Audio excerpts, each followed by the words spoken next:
యెహోవాను గురించి కీర్తన పాడుడి. ఏమని పాడుతూ వచ్చినారంటే, యెహోవా వేల్పులు అంటే ఎవరు? దేవతలు. వేల్పులలో నీ వంటి వాడెవడు?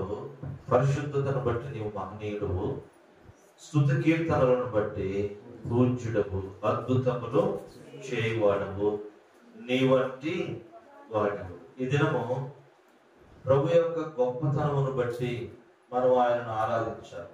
ప్రభు యొక్క గొప్పతనాన్ని బట్టి, దేవుడు ఏమై ఉన్నాడో దానిని బట్టి మనం ప్రభువుని స్తుతించే వారంగా ఉండాలి. ఈయన ఎవరంట? వేల్పులలో నీతో సమానమైన వాడు ఎవడునూ లేడు, పరిశుద్ధతలో నీవెవరివి? మహనీయుడవు. పరిశుద్ధతలో మహనీయుడు. అందుకనే యెషయా గ్రంథంలో మాట మనం చదువుతాం. యెషయా గ్రంథంలో గ్రంథకర్త ఈ మాట రాస్తూ వచ్చినాడు. మహాగణుడును, మహోన్నతుడును, పరిశుద్ధుడును, నిత్య నివాసి అయినటువంటి వాడు అనే మాట చూద్దామండి. యెషయా గ్రంథంలో ఆ మాట 57వ అధ్యాయము 15వ వచనం. యెషయా గ్రంథము 57:17. మహాగణుడును, మహోన్నతుడును, పరిశుద్ధుడును, నిత్య నివాసి అయిన వాడు ఇలాగూ సెలవిచ్చుచున్నాడు, నేను మహోన్నతమైన పరిశుద్ధ స్థలములలో నివసించువాడను. ఆయనను వినయము గల వారి ప్రాణమును ఉజ్జీవింపచేయుటకును, నలిగిన వారి ప్రాణమును ఉజ్జీవింపచేయుటకును, వినయము గల వారి యొద్దను, దీన మనసు గల వారి యొద్దను నివసించును. ఎవరంట మన దేవుడు? ఎవరంట? మహాగణుడు, మహోన్నతుడు, ఆయన పరిశుద్ధుడు. ఇంకేమంటున్నాడు? ఆయన నిత్య నివాసి. ఇంకేమంటున్నాడు? నేను మహోన్నతమైన పరిశుద్ధ స్థలములలో నివసించువాడు. మహోన్నతమైనటువంటి పరిశుద్ధమైనటువంటి స్థలాలలో నివసించే దేవుడు మన దేవుడు. అందుకనే ఆ దేవుడిని బట్టి ఆయనను మనము ఆరాధించే ప్రజలంగా ఉంటాం. ఆ దేవుని యొక్క గొప్పతనమును బట్టి, ఆ దేవుని యొక్క మహిమైశ్వర్యమును బట్టి మనం ప్రభువుని ఆరాధించే వారంగా ఉంటాం. మన దేవుడు ఎవరు అంటే ఆయన పరిశుద్ధుడైన దేవుడు. ఆయన ఉన్నతమైనటువంటి స్థలములలో నివసించేవాడు. ఉన్నతమైన స్థలాల్లో నివసించాడు. అయితే కాలం సంపూర్ణమైనప్పుడు ఆ ప్రేమ కలిగిన దేవుడు ఏం చేస్తూ వచ్చాడంట? తన ఉన్నతమైన స్థలమును, సింహాసనమును వదిలిపెట్టి మానవుని యొక్క రూపమును ధరించుకొని రిక్తుడుగా చేయబడుతూ వచ్చాడు. దాసుడు రూపాన్ని ధరిస్తూ వచ్చినాడు.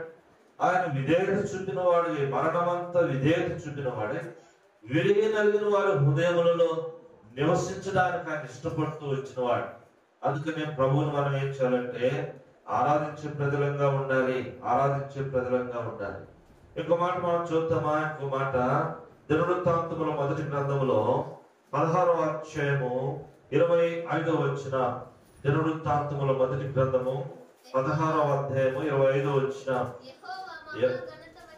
యెహోవా మహాఘనత వహించిన వాడు, ఆయన బహుగా స్తుతి నొందదగిన వాడు, సమస్త దేవతల కంటే ఆయన ఎవరంట? పూజ్యుడు, పూజనీయుడైనటువంటి దేవుడు. ఆయన మహాఘనత వహించిన వాడు, సమస్త దేవతల కంటే పూజనీయుడు. ఆయన బహుగా స్తుతి నొందదగిన వాడు. కింద అంటాడు 20వ వచనంలో, జనముల దేవతలన్నీ ఒట్టి విగ్రహములే. జనముల యొక్క దేవతలన్నీ కూడా వచ్చి విగ్రహాలే అంటా ఉన్నాడు. ఇంకో మాట చూద్దాము 36వ వచనంలో. 36వ వచనం చివరి లైన్లలో, ఇశ్రాయేలు దేవుడైన యెహోవా యుగములన్నిటిను స్తోత్రమునందును గాక. ఇలాగను వారు పాడగా జనులందరూ ఆమేనని చెప్పి యెహోవాను స్తుతిస్తూ వచ్చినారు, యెహోవాను ఆరాధిస్తూ వచ్చినారు. ఒకరు ఆరాధిస్తూ ఉంటే చివరిలో నా స్తుతి ఆరాధన ప్రభువా నీకే అన్నప్పుడు మిగతా వాళ్ళు ఏం చెప్తా ఉన్నారంట? ఆమేన్ అని చెప్తా ఉన్నారు. ఆమేన్ అంటే అర్థం ఏంటంటే అలాగున కలుగును గాక, అవును నిజమని అంటున్నారు. ఆమేనని చెప్పువాడి సంగతులు, ఆమేనని వాడు చెప్పేటువంటి సంగతులు. యుగములన్నిటినీ, తరములన్నిటినీ దేవుని యొక్క నామం ఎలాంటిదంట? స్తుతి నొందదగినటువంటి నామము. ఆయన మహా ఘనత వహించిన వాడు, బహుగా స్తుతి నొందదగిన వాడు. సమస్త దేవతల కంటే ఆయన ఎవరై ఉంటా ఉన్నాడంట? పూజనీయుడిగా మనకు కనపడుతూ ఉన్నాడు, పూజనీయుడిగా కనపడతా ఉన్నాడు. ఇంకో మాటను కూడా మనం జ్ఞాపకం చేసుకుందాము రండి. ఇక్కడే మొదట మనం చదువుతూ వచ్చాము, నిర్గమకాండములో 15వ అధ్యాయం 11వ వచనం. మరొకసారి చదువుతాం. యెహోవా వేల్పులలో నీ వంటి వాడెవడు? పరిశుద్ధతను బట్టి నీవు మహనీయుడు, స్తుతి కీర్తనలను బట్టి నీవు పూజ్యుడవు, అద్భుతములు చేయువాడవు. నీ వంటి వాడెవడు? నీ వంటి వాడెవడు? ఇంకో మాట జ్ఞాపకం చేసుకుందామా? సమూయేలు గ్రంథం, మొదటి సమూయేలు గ్రంథం 2వ అధ్యాయం, సమూయేలు మొదటి గ్రంథము 2వ అధ్యాయము 2వ అధ్యాయములో ఇక్కడ ఒక వ్యక్తి ప్రభువుని ఆరాధిస్తా ఉంది, ఒక వ్యక్తి ప్రభువును స్తుతిస్తా ఉంది, ఒక వ్యక్తి ప్రభువుని కనపరుస్తా ఉంది. 2వ వచనం, యెహోవా వంటి పరిశుద్ధ దేవుడు ఒకడును లేడు, నీవు తప్ప మరి ఏ దేవుడును లేడు. మన దేవుని వంటి ఆశ్రయ దుఃఖమేది లేదు. యెహోవా అనంత జ్ఞానియగు దేవుడు, ఆయనే క్రియలను పరీక్షించువాడు కదా. ఆయన ఎలాంటి వాడంట? పరిశుద్ధ దేవుడు. ఆయన పరిశుద్ధుడైనటువంటి దేవుడు, పరిశుద్ధుడైన దేవుడు. ఇందాక జ్ఞాపకం చేశాను కదా, ఉన్నతమైన పరిశుద్ధ స్థలములలో నివసించేవాడు. అందుకు అంటాడు, పేతురు అపోస్తలుడు రాశాడు తన పుస్తకంలో మొదటి అధ్యాయంలో, పేతురు రాసిన మొదటి పత్రికలో ఆయన అంటాడు, నేను పరిశుద్ధుడనై ఉన్నాను కనుక మీరును పరిశుద్ధులై ఉండుడి. మనం ఎవరము? పరిశుద్ధులమా? ఒకప్పుడు మన జీవితం చూసినప్పుడు మనం ఎవరమంట? పాపులు అనే మాట దేవుని యొక్క వాక్యంలో మనం చూడగలుగుతాం. మార్కు సువార్త 9వ అధ్యాయంలో మార్కు సువార్తలో అంటాడు, నేను పాపులనే పిలువచ్చుతిని, నేను పాపులనే పిలువచ్చుతిని, ఏ భేదమును లేదు. రోమిలకు రాసిన పత్రిక 3వ అధ్యాయం 11వ వచనంలో దేవుని యొక్క వాక్యమును జ్ఞాపకం చేసుకుంటే రోమా 3:11 అంటాడు, నీతిమంతుడు లేడు, ఒక్కడును లేడు, గ్రహించువాడు ఎవడను లేడు, దేవుని వెదకువాడు ఎవడను లేడు, అందరూ త్రోవ తప్పి ఏకముగా ఎవరమైనామంట? ఏకముగా పనికి మాలిన వారం అవుతూ వచ్చాం. ఇది మానవుని యొక్క స్థితి. అయితే మన దేవుడు ఎవరంట? పరిశుద్ధుడైనటువంటి దేవుడు, అనంతమైనటువంటి జ్ఞానము కలిగిన దేవుడు. నీవు తప్ప మరి ఎవరును దేవుడు లేడు. లోకంలో అనుకుంటా అనేక మంది ఉన్నారనుకుంటా, కానీ బైబిల్ చెప్తుంది, దేవుని యొక్క వాక్యం చెప్తుంది, సజీవుడైన దేవుడు చెప్తున్నాడు ఏమంటే, నేను తప్ప మరొక దేవుడు లేనే లేడు. నిర్గమకాండములో మరి 20వ అధ్యాయంలో మనం చదివితే మోషేకు సీనాయి మీద దేవుడు 10 ఆజ్ఞలు ఇస్తూ వచ్చినాడు. నిర్గమకాండం 20వ అధ్యాయంలో అక్కడ మనం చదువుతూ వస్తే 10 ఆజ్ఞలు మనకు కనపడతాయి. అందులో ఒక ఆజ్ఞ ఏంటి అంటే అని అంటాడు, నేను తప్ప వేరొక దేవుడు లేనే లేడు. మీరు లోకములో దేనిని కూడా సృష్టిని చేసుకోకూడదు, దానికి మీరు సాగిలా పడకూడదు, దానిని మీరు పూజింపకూడదు అంటాడు. అయితే మనం ఏం చేస్తూ వచ్చినాం? రోమిలకు రాసిన పత్రికలో మొదటి అధ్యాయం 20వ వచనం నుంచి మనం చదువుతూ వస్తే, రోమా మొదటి అధ్యాయం 20వ వచనం నుంచి మనం చదువుతూ వస్తే, ఆయన అదృశ్య లక్షణములను అనగా ఆయన నిత్య శక్తియు దైవత్వమును జగదుత్పత్తి మొదలుకొని సృజింపబడిన వస్తువులను ఆలోచించుట వలన ఏటపడుచున్నవి వారు నిరతులై ఉన్నారు, మరియు వారు దేవుని ఎరిగి. ఇక్కడ జ్ఞాపకం పెట్టుకోవాలి, వారికి దేవుడు అంటే ఎవరో తెలిసి కూడా ఏం చేస్తూ వచ్చినారంట? దేవునిని దేవునిగా మహింపరచడం లేదు, దేవుణ్ణి దేవునిగా చూడట్లేదు, దేవునికి ఏం చెల్లించట్లేదు, కృతజ్ఞతాస్తుతులను చెల్లించట్లేదు, ఇంకా ఏం చేయట్లేదంట, కృతజ్ఞతాస్తుతులను చెల్లింపకపోగా తమ వాదములందు వ్యర్థలోకి వచ్చారు. వారి అవివేక హృదయము అంధకారంతో నింపబడుతూ ఉంది, చీకటితో నింపబడింది, హృదయం పాపంతో నింపబడింది. అందుకే ఇర్మీయా 17:9 అంటాడు, హృదయము మోసకరమైనది, అది ఘోరమైనటువంటి వ్యాధి కలిగింది, అది అంధకారంతో నింపబడినటువంటి హృదయం ఉన్న ప్రజలు వారు ఏం చేశారంట? సృష్టికర్తకు బదులుగా ఏం చేశారంట? సృష్టిని తయారు చేశారు, సృష్టిని తయారు చేస్తూ వచ్చినారు, సృష్టిని పూజిస్తూ వచ్చినారు. సృష్టికర్తను వదిలిపెట్టి తయారు చేసిన దానిని వదిలిపెట్టి తయారు చేయబడిన దానిని పూజించడం ప్రారంభిస్తూ వచ్చినారు.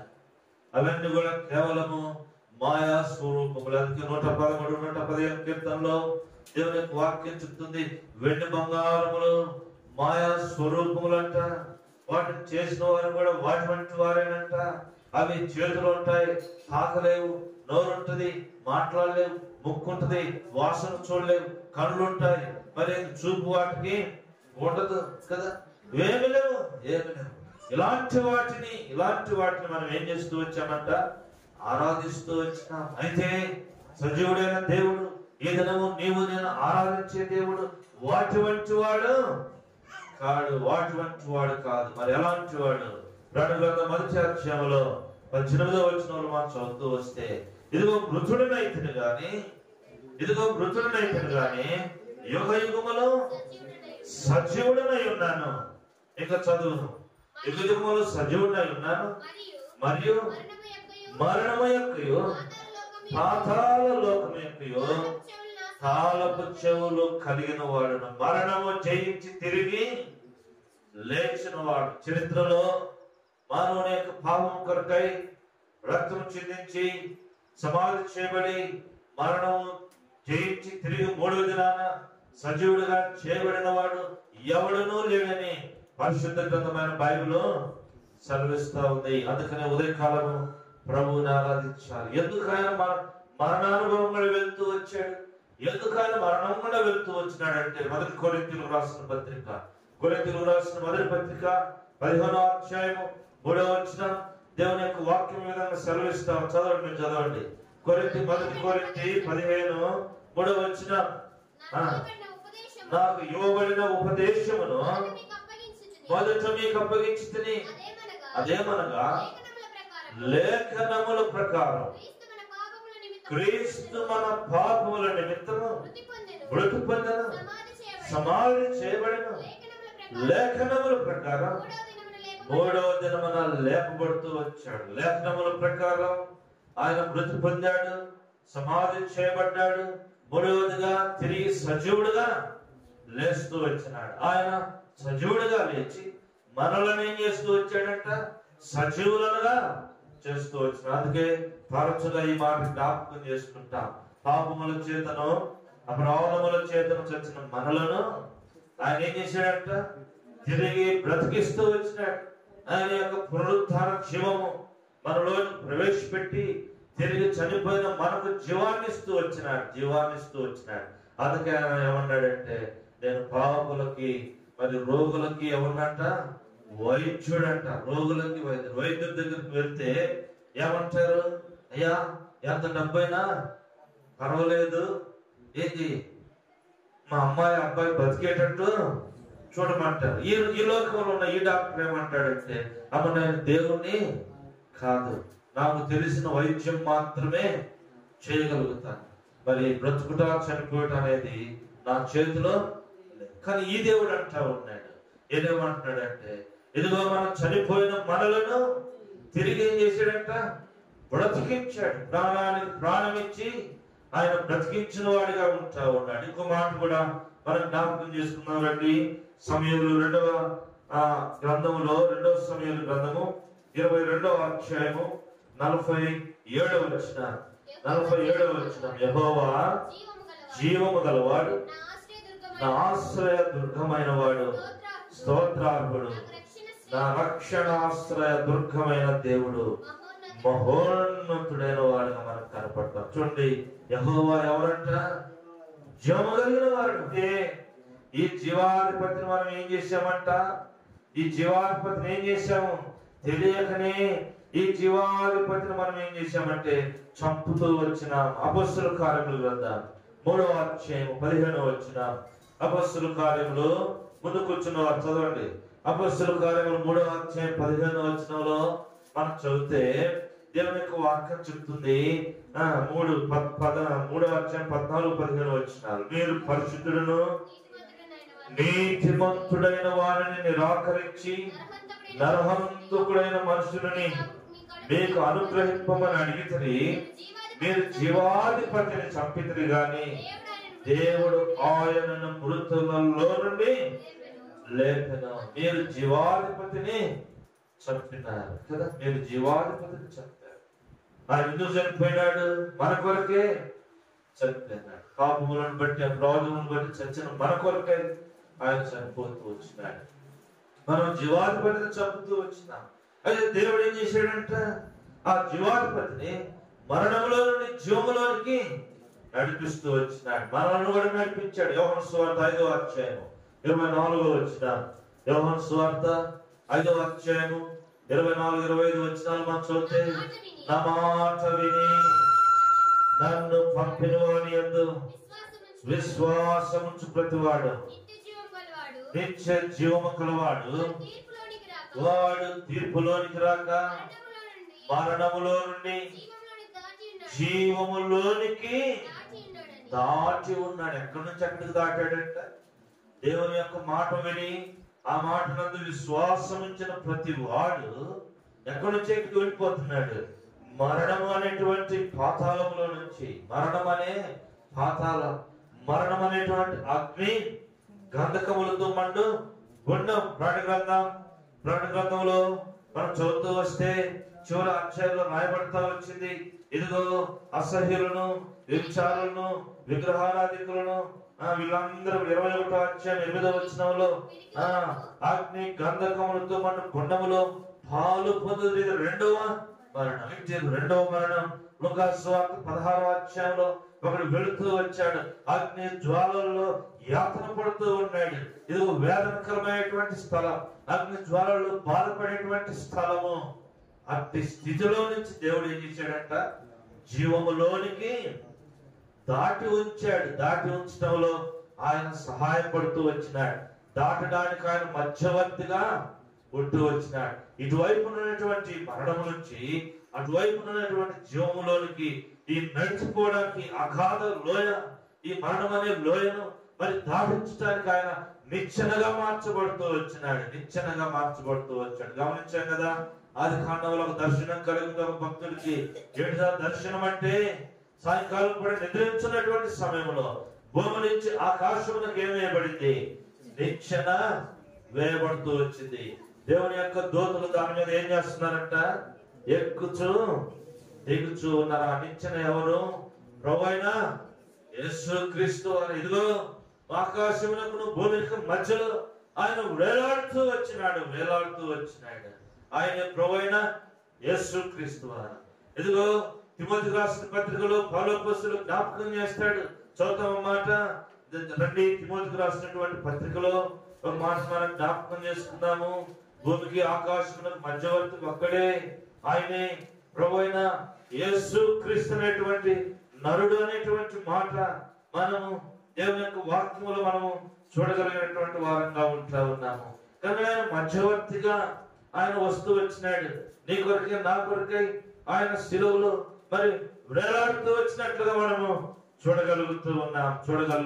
కనుక ప్రియులారా, ఉదయకాలం ఇందును బట్టి మనం ప్రభువుని ఆరాధించే వారంగా, ప్రభువుని మనము గణపరిచే వారంగా, ప్రభువుని మనము స్తుతించేటువంటి ప్రజలంగా ఉండాలనేటువంటిదే దేవుని యొక్క ఉద్దేశంగా మనం చూడగలుగుతూ ఉన్నాం. అందుకనే ప్రభువుని గురించి అంటాడు, వేలుపలలో నీ వంటి వాడు ఎవడు? భగవాన్ చూద్దామా? రండి, కీర్తన గ్రంథం 35వ అధ్యాయము. కీర్తన గ్రంథం 35వ అధ్యాయం. ఇందాక మాట చదివారా? ఇందాక మాట ఏంటి? తిమోతికి మొదటి పత్రికలో, తిమోతి మొదటి పత్రిక 2వ అధ్యాయం 5వ వచనం, తిమోతి మొదటి పత్రికలో 2వ అధ్యాయం 5వ వచనంలో దేవుడు ఒక్కడే, దేవునికి నరులకును మధ్యవర్తి ఒక్కడే, ఆయన క్రీస్తు యేసును నరుడు. ఈయన అందరి కొరకు విమోచన క్రయధనముగా తాను సమర్పించుకుంటూ వచ్చాడు. దేవుడు ఒక్కడే, మధ్యవర్తి ఒక్కడే. నీ కొరకే నా కొరకే సెలవులు మరణించిన వాడు ఒక్కడే. నీ కొరకే నా కొరకే రక్తము చిందించిన వాడు ఒక్కడే. నీ కొరకే నా కొరకే మరణమును జయించి సమాధిని చేయించి తిరిగి సజీవుడుగా లేచిన దేవుడు ఒక్కడే. అంతేకాదు, తిరిగి నీ కొరకే నా కొరకే రాబోతున్నవాడు ఒక్కడే. అంటా ఉన్నాడు, ఇదిగో నేను త్వరగా వచ్చుచు ఉన్నాను. ఇదిగో నేను త్వరగా వచ్చున్నాను. ఎందుకు వచ్చున్నాడు? ఒక మాట అంటాడు యోహాను సువార్త 14వ అధ్యాయం 2వ వచనంలో, ఇదిగో నేను స్థలం వెళుతున్నాను, వెళ్ళి స్థలం సిద్ధపరుస్తాను, మరలా వస్తాను. ఎందుకు వస్తాడు మరలా? చూడండి, యోహాను సువార్త, నేను వెళ్ళి నీకు స్థలము సిద్ధపరచని ఎడల నేనుండు స్థలములో మీరును ఉండులాగున మరలా వచ్చి నా యొద్ద ఉండటకు మిమ్ములను తీసుకుని. అంటే నేను వెళ్తున్నాను, వెళ్ళిన నేను అక్కడే ఉండకుండా మళ్ళా ఏమంటున్నాడు? వెళ్ళిన నేను వెళ్తున్నాను, ఇక మళ్ళీ నేను రాననుకుంటున్నారేమో. కాదు, నేను మరలా వస్తాను. ఎవరి కొరకు వస్తాడు? ఎవరి కొరకు వస్తాడు?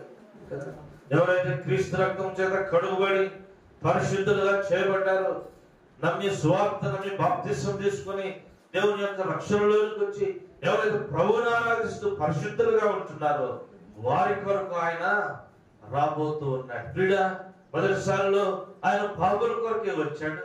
రెండవసారి ఎవరి కొరకు రాబోతా ఉన్నాడంటే ఆయన పరిశుద్ధుల కొరకై రాబోతా ఉన్నాడు. ఇదిగో అంటాడు, ఇదిగో నేను త్వరగా, బిహోల్డ్, రాణిగుండం చివరి అధ్యాయంలో అంటాడు, ఇదిగో నేను త్వరగా వచ్చుచున్నాను, వారి క్రియలను బట్టి సిద్ధపరిచిన జీతమును తీసుకొని.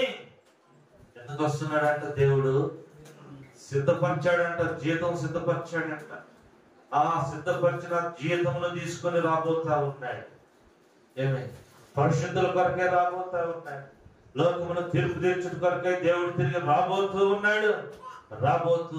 చూద్దాం ఇంకో మాట, కీర్తన గ్రంథం 35వ అధ్యాయము 10వ వచనం.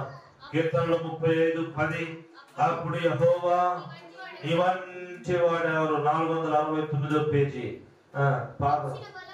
పెంచిన బలము గల వారి చేతిలో నుండి, దోచుకుని వారి చేతిలో నుండి దీనులను దరిద్రులను విడిపించువాడవు నీవే అని నా ఎముకలన్నీ చెప్పుకొనుచున్నా. ఎందుకంట నీ వంటి వాడు ఎవడు? ఏం చేశాడంటే, మించిన బలము కలిగిన వాడి చేతిలో నుంచి. ఎవరు ఈ మించిన బలము కలిగిన వాడు? ఎవరు? అపవాది చేతిలో నుంచి. హెబ్రీయులకు రాసిన పత్రికలో ఒక మాట మనం చదువుతామండి. హెబ్రీయులకు రాసినటువంటి పత్రిక ఇక్కడ మనం చూస్తే, హెబ్రీయులకు రాసిన పత్రిక 2వ అధ్యాయము 14-15 వచనాలు. హెబ్రీ 14-15 కాబట్టి ఆ పిల్లలు రక్త మాంసములు కలిగిన వారైనందున ఆ ప్రకారమే మరణము యొక్క బలము కలిగిన వారిని, అనగా అపవాదిని, మరణము ద్వారా నశింపజేయుటకును జీవితకాలం అంతయు మరణ భయము చేత దాస్యమునకు లోబడిన వారిని విడిపించుటకు ఆయన కూడా రక్త మాంసములలో పాలివాడాయను కదా. మరణ భయము చేత దాస్యమునకు లోబడినటువంటి వారు. లోక 1:79 అంటాడు, మరణం యొక్క ఛాయ క్రింద, మరణం యొక్క నీడ క్రింద ఉన్నటువంటి వారిని ఏం చేయడానికి వచ్చాడంట? విడిపించడానికి. విడిపించిన నీ వంటి వాడెవడు? నీ వంటి వాడెవడు? ఇంకో మాట చూద్దామా? కొరింథీయులకు రాసినటువంటి పత్రికలో ఒక మాట మనం జ్ఞాపకం చేయబడతాం రండి. కొరింథీయులకు రాసినటువంటి మొదటి పత్రిక 15వ అధ్యాయము 55వ వచనం. 55వ వచనం. ఓ మరణమా నీ విజయం అక్కడ? ఓ మరణమా నీ ముళ్ళు ఎక్కడ? మరణపు ముళ్ళు పాపము, పాపమునుకున్న బలము ధర్మశాస్త్రం. కనుక మరణము మృంగివేయబడుతూ వచ్చింది. మరణమును మృంగిన నీ వంటి వాడు ఎవడు? నీ వంటి వాడెవడు? మరణమును జయించిన నీ వంటి వాడెవడు? మరణపు ముళ్ళును విరిచిన నీ వంటి వాడెవడు? నీ వంటి వాడెవడు? అందుకనే స్తుతి కీర్తనలు బట్టి నువ్వు ఎవరు అంట? పూజ్యుడు పరిశుద్ధతలో నీకు మించిన వాడు ఎవడను లేడు. వేల్పులలో నీతో సమానమైన వాడు ఎవడనూ లేడు. మరణము సాతాను యొక్క తలను చితుకద్రొక్కినటువంటి దేవుడు సాతాను తలను చితుకద్రొక్కాడు. మరణపు ముళ్ళును ఏం చేశాడంట? విరిచాడంట. మరణపు ముళ్ళును విరిచాడు, సమాధిని జయించాడు. తిరిగి 3వ దినమున సజీవుడుగా లేస్తూ వచ్చిన. అందుకే ఆరాధించాలి. ప్రభువా నీ వంటి వాడు ఎవడు? నీ వంటి వాడెవడు? కుమారు చూద్దామా?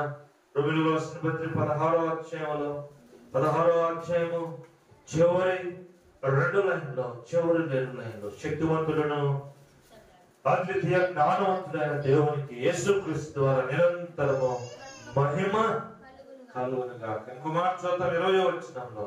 సమాధానకర్త అయిన దేవుడు సాతాను నీ కాళ్ళ కింద శీఘ్రముగా సాతాను చెదరగొట్టాడు.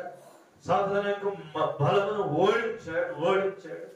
దాని యొక్క ముళ్ళను విరగదీశాడు, సమాధి తెరిచాడు, తిరిగి సజీవుడుగా లెగుస్తూ వచ్చినాడు. అందుకనే నీ వంటి వాడు ఎవడు? నీ వంటి వాడెవడు? ఇంకో మాట జ్ఞాపకం చేసుకుందాం రండి. కీర్తన గ్రంథం 56వ అధ్యాయం 8-9 వచనాలు. చాలా సందర్భాలు ఉన్నాయి. నేను ఒక్క మాట జ్ఞాపకం చేసి ఆరాధనలోకి వెళ్తాం. అందరూ తీయడానికి ప్రయత్నం చేద్దాం. కీర్తన గ్రంథము 86వ అధ్యాయము 8-9 వచనాలు. ప్రభువా అందరు తీయండి. అందరు తీసారా? 86వ అధ్యాయం 8-9 వచనాలు చదవండి ఇప్పుడు. ప్రభువా నీవు మహాత్మ్యము కలిగిన వాడు, ఆశ్చర్య కార్యములు చేయవాడు, నీవే అద్వితీయ దేవుడు. ప్రభువా దేవతలలో నీ వంటి వాడు ఎవడునో లేడు. నీ కార్యములకు సాటి అయిన కార్యములు లేవు. ప్రభువా దేవతలలో నీ వంటి వాడు ఎవడునో లేడు. నీ వంటి వాడు ఎవడు? అందుకనే ఉదయకాలం ప్రభువును ఆరాధించాలి. 96వ కీర్తనలో 4వ వచనం ఒక్క మాట చదువుతాం. అందరం కలిసి చూద్దాం. 96వ కీర్తన 4వ వచనం. యెహోవా మహాత్మ్యము గలవాడు, ఆయన అధిక స్తోత్రమును పొందదగిన వాడు, సమస్త దేవతల కంటేనో ఆయన పూజనీయుడు. 7వ వచనం 97:7 చెక్కిన ప్రతిమలను పూజించు వారందరూ సిగ్గుపడుతురు, సకల దేవతలు ఆయనకు నమస్కారము చేయను. 9వ వచనం. ఏలైనా యెహోవా భూలోకమంతటికి పైగా నీవు మహోన్నతుడు అయి ఉన్నావు, సమస్త దేవతలకు పైగా నీవు అత్యధికమైన ఔన్నత్యమును పొంది ఉన్నావు. ఇలాంటి దేవుడు మన దేవుడుగా ఉంటా ఉన్నాడు. అందుకనే ఉదయకాలం ప్రభువుని ఆరాధించే ఇంకా చాలా సందర్భాలు ఉన్నాయి. నేను అవన్నీ జ్ఞాపకం చేయట్లేదు, సమయానుకూలం బట్టి ఎదుగుతూ ఉపయోగిస్తాను. కానీ మన దేవుడు ఎవరంట? మహా ఆధిపత్యమును అధికారమును కలిగిన దేవుడు. ఆయన ఆశ్చర్య కార్యములను చేసే దేవుడు. యెహోవా మహోన్నతుడైనటువంటి దేవుడు. 95:3 అంటాడు, యెహోవా మహాదేవుడు, దేవతలందరి పైన మహాత్మ్యము కలిగిన మహారాజు. ఇలాంటి వాడిని ఉదయకాలం ప్రభువుని ఆరాధిస్తాం. అందుకని పేదలు కూడా ప్రభువుని ఆరాధిస్తాయా, నీవే మహారాజు, నువ్వే కాదు మమ్మలను కూడా రాజులనుగా చేసావు. అందుకని రాజులైన యాజక సమూహములోను దేవుని సొత్తైన ప్రజలు స్వకీయమైన సాంపాద్యం, అందుకే ఉదయకాలం ప్రభువును స్తుతించి ఆరాధిస్తాము. అకృప దేవుడు మనకి అనుగ్రహించును గాక.